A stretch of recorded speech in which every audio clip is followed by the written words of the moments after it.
Buksan po natin ang ating Bible sa Matthew chapter 7, verse 19.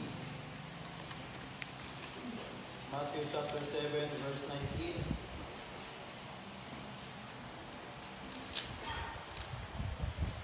Verse 19, sabi po dito ay, every tree that bringeth not forth good fruit is hewn down and cast into the fire. Then sa John chapter 15, verse 1. John chapter 15, verse 1.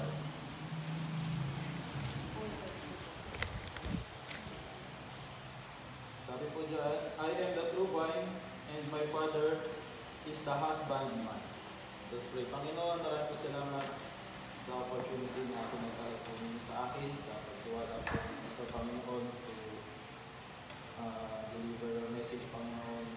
Empower niyo po ako, kailangan ko po ng guidance sa pag-share po ng salita. Encourage mo po ito sa bawat isa, reminder, Panginoon, sa bawat isa po sa amin to prepare us para po sa paglilingkod po sa inyo sa araw po ng pagsamba sa Sunday, Panginoon.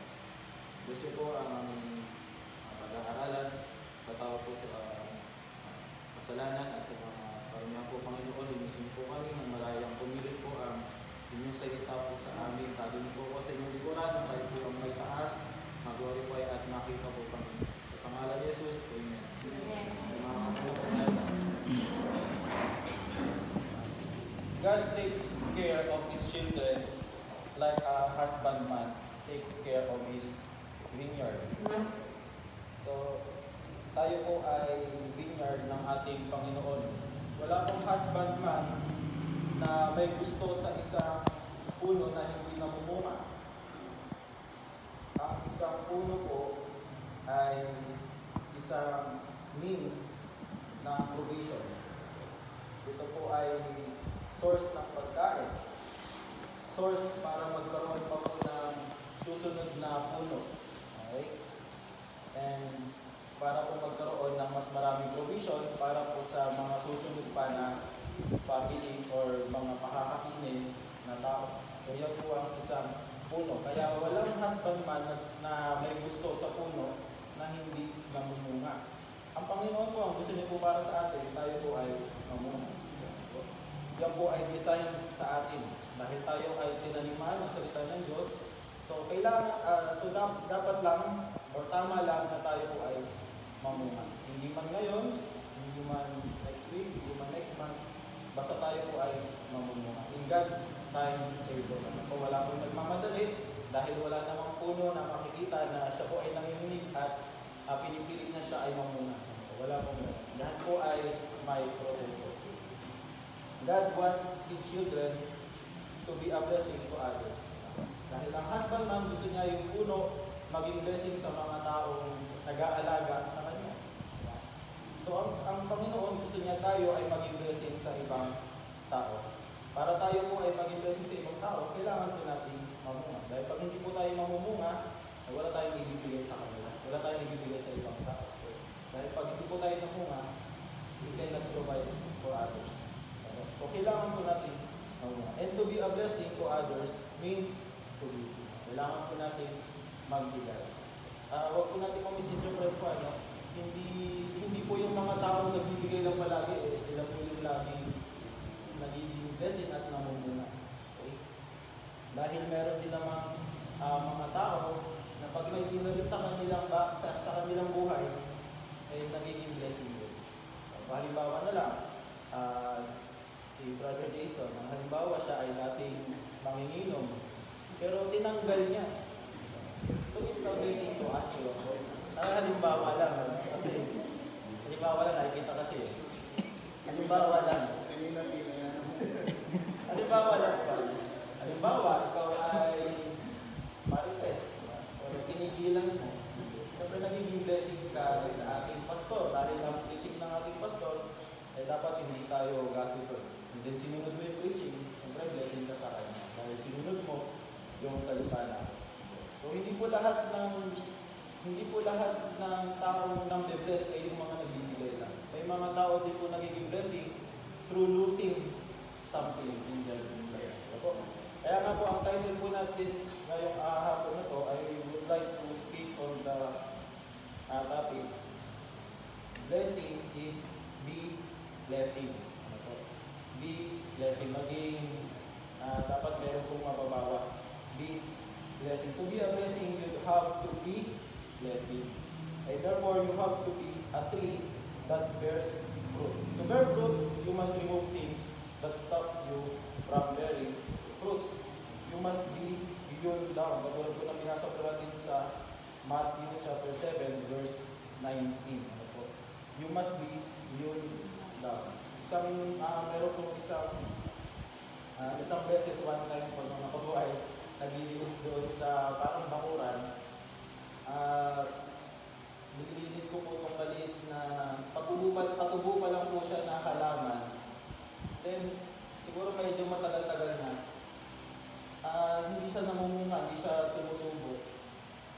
Then nakita ko po kung bakit, kasi may mga halaman doon, ay may mga dahon doon na patay na lanta, pero nakadikit pa rin po doon sa halaman. So kailangan ko siyang tanggalin para meron lalabas na bagong halaman na baka yun yung magbubunga. So kailangan ko tanggalin yun para mag-win sa mga bagong alif. So, yun daw po siya. So kaya nga po, sa pamamagitan po ngayon, napag-isip-isip ko rin po na yung verse na ito, na sinabi ng Panginoon na cast into the fire.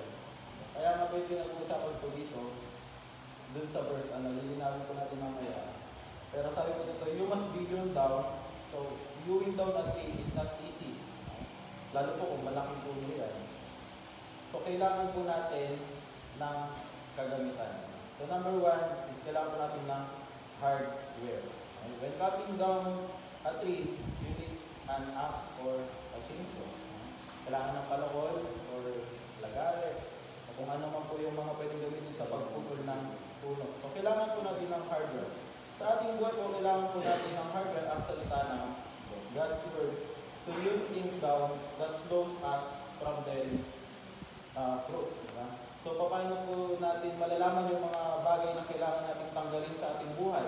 Siyempre, sa pamamagitan po ng salita ng Diyos. So, paano mo malalaman kung yung bagay na ginagawa mo ay hindi pala nakakalugod sa harapan ng Diyos? Ang magsasabi lang po niyan ay walang iba kundi ang salita ng Diyos. Kailangan po natin ang salita ng Diyos para malaman po natin kung ano yung mga bagay na dapat natin alisin sa ating buhay. Number two, kailangan din po natin ng tulong. We need help. It is not easy to take down a tree by yourself. May mga bagay talaga na hindi natin kayang alisin agad-agad sa ating buhay. Lalo kung ito po ay talagang pinaaligan natin. Kailangan natin ng tulong. Ganon din naman po sa pagtulong ng mga puno. Hindi mo kaya mag-isa. Diba? Paano pag nabagsakan ka ng puno? O, tatawagin natin si Brother Bugoy. Kailangan po natin ng assistance. Diba?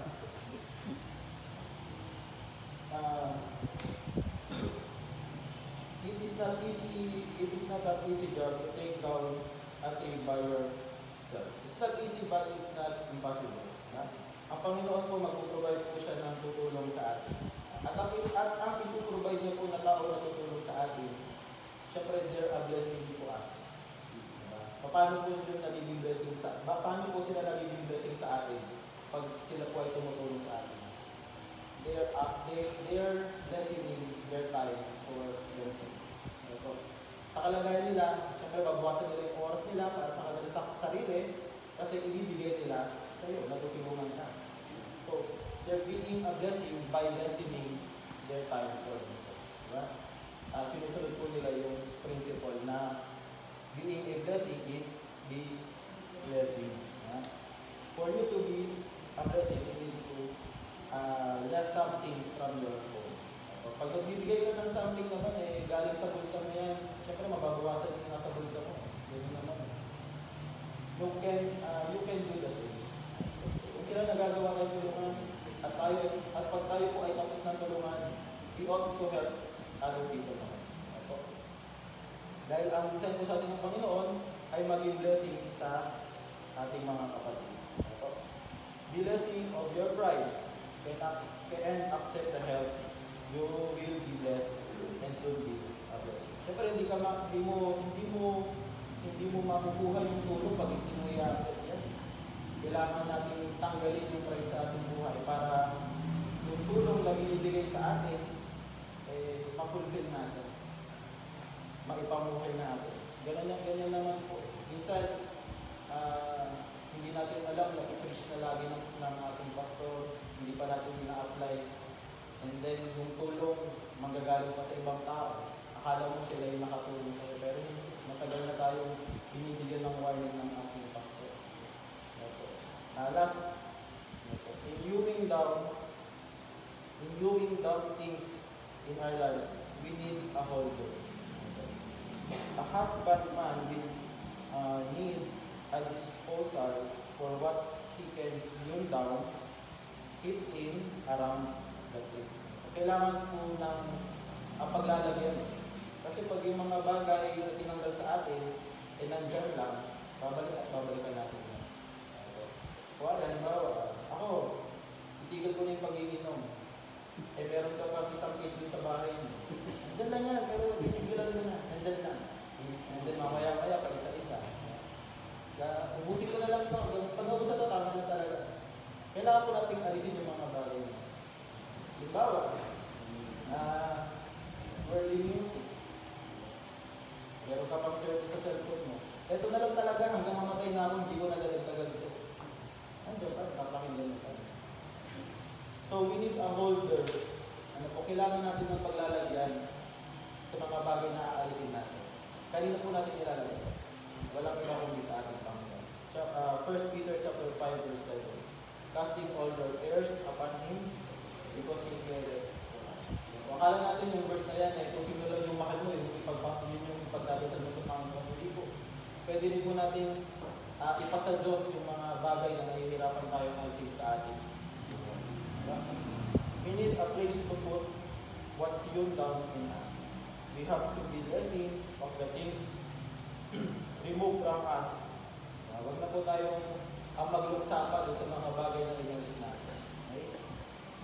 Blessing of those cares. Ano po yung mga cares na yan na nag-i-slow po sa atin para tayo po ay mamunga? Ano po yung mga agenda na pumipigil para tayo po ay magkaroon ng fruitful Christian life? Ano po yung mga endeavors na pumipigil sa atin para tayo po ay maging blessing sa ibang tao? Ako po naniniwala, I believe na in the past preaching po natin, Pastor, about sa pagtayo-tayo po ng mga bata sa pag-CCR, wala po makakapagsabi dito na hindi sila natutuwa kay Dre. Simula ng preaching ni Pastor Dre, talagang mapapansin mo si Dre na nabawasan niya yung pagtayo-tayo niya. Sino dito magsasabi na hindi yung blessing? Diba po? Mapapansin mo si Dre na pagkatabi ko siya dito, tatawagin ko siya, dito ka sa harapan. Kahit isa, may bilis talaga sila. Dito ka sa harapan, tapos magsisimula yung preaching, sabi ko, naihihinga ako. Hindi ko siya papayagan. Ipigilan niya talaga. Pero blessing yun kasi tinigilan niya. He lessened himself going to that comfort room. And that is a blessing already. Okay. Blessing of those things can be a blessing from now. Okay. Jude 22, last verse po natin. Jude chapter 22. Jude chapter 22. Sayang po wala sa Jude. Jude chapter 22, familiar verse. Sabi po dyan, and of some have compassion, making a difference. Gusto niyo pong gumawa ng difference? Do you want to make a difference? If you want to make a difference, you must subtract. Medyo math joke. Yung mga nagiging po sa mathematics, makakagets mo talaga. Because yung difference po, pag nag-minus ka lang ng ang dalawang number, ang result lang is difference. So if you want to make a difference, you have to subtract. Okay? So to become a blessing, be blessing. Okay? So maraming salamat po. Amen.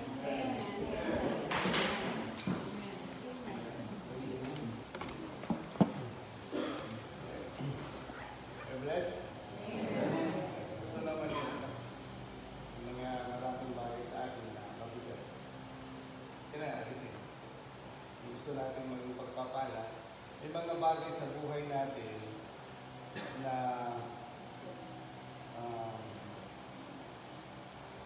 kung hindi natin